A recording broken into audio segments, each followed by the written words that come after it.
Porque se eu digo a ele que se você confessar o crime, né, e o outro confessar, vocês terão as penas divididas.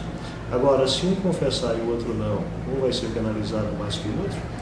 Então, reparem só que se eles não confessarem o crime, a pena vai ser mínima. Então, se eles tivessem conhecimento disso, né, de forma antecipada, é lógico que eles combinariam uma resposta para ter o maior benefício. Mas na impossibilidade de um conhecer a resposta do outro, né, certamente, não conhecendo a resposta do outro, irá prevalecer a dúvida. Né? Então, na dúvida, ele acaba o quê? Tentando jogar a culpa para o outro.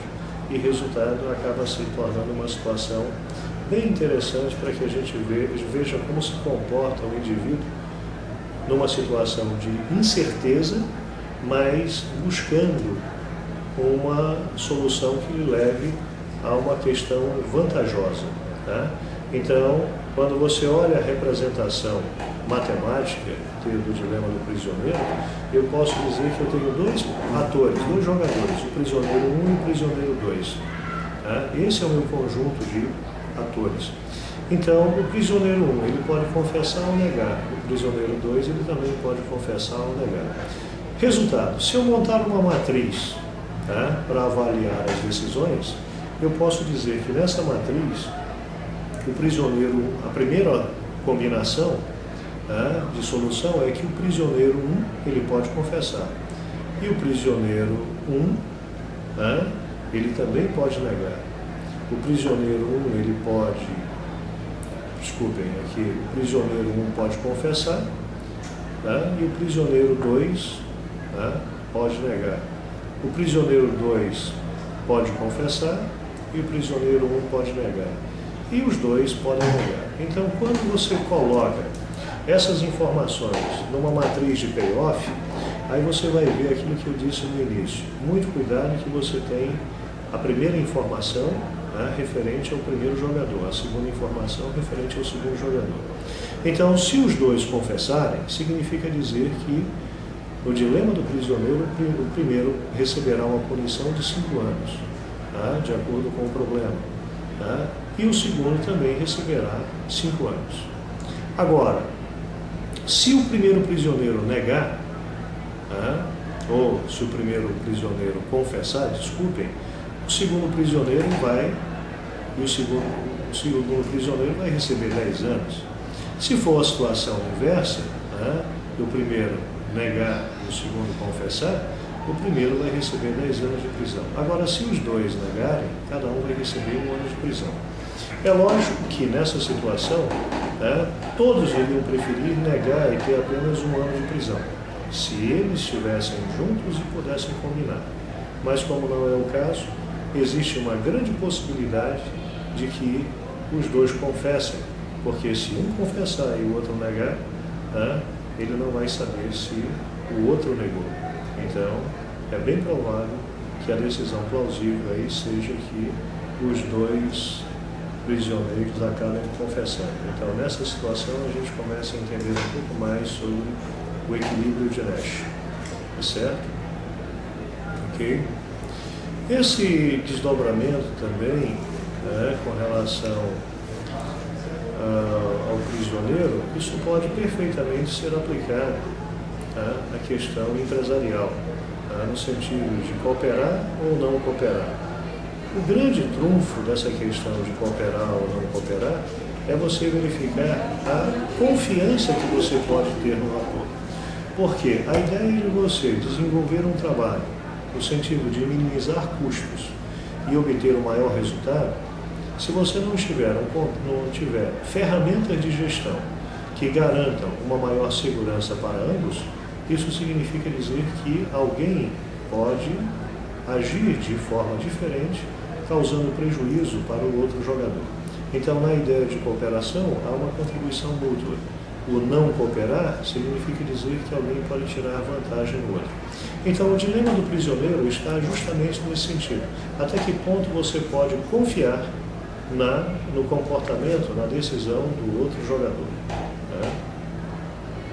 Um outro exemplo clássico de teoria dos jogos é a batalha dos sexos. né? Quer dizer, até em termos de estabelecer como vai ser o comportamento de determinados atores, e aqui se aplica muito a questão do casal, né? Da família, né? De como você mantém um relacionamento duradouro. Então tem uma abordagem bem interessante. Aqui no exemplo que foi apresentado, mostra que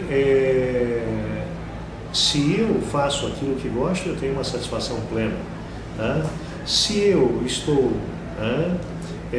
se eu não faço aquilo que gosto, eu não tenho a menor satisfação. Né?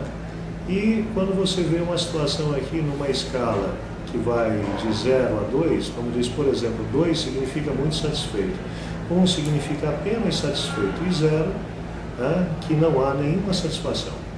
Então reparem só uma coisa, num casal, se eu tenho a combinação de que ela gosta de teatro e ele gosta de futebol, então se eles resolverem fazer programas diferentes, um indo para o futebol e a outra indo para o teatro, a satisfação aqui é 0.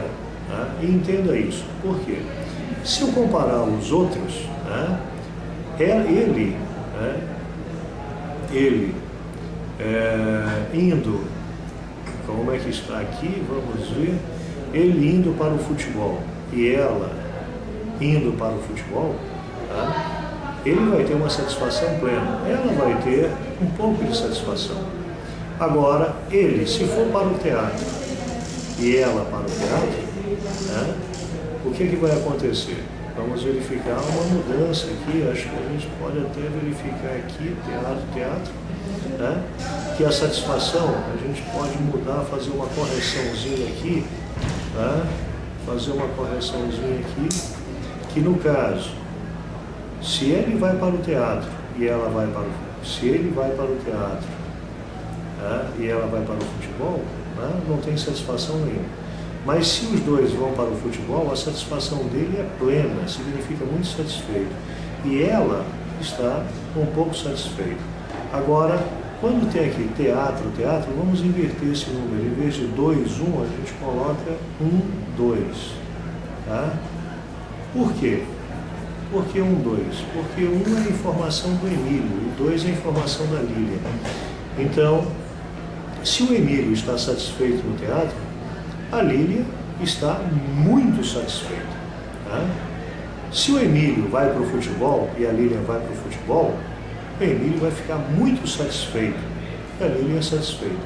Agora, mais uma vez, se o Emílio vai para o futebol e a Lília vai para o teatro, não há satisfação nenhuma.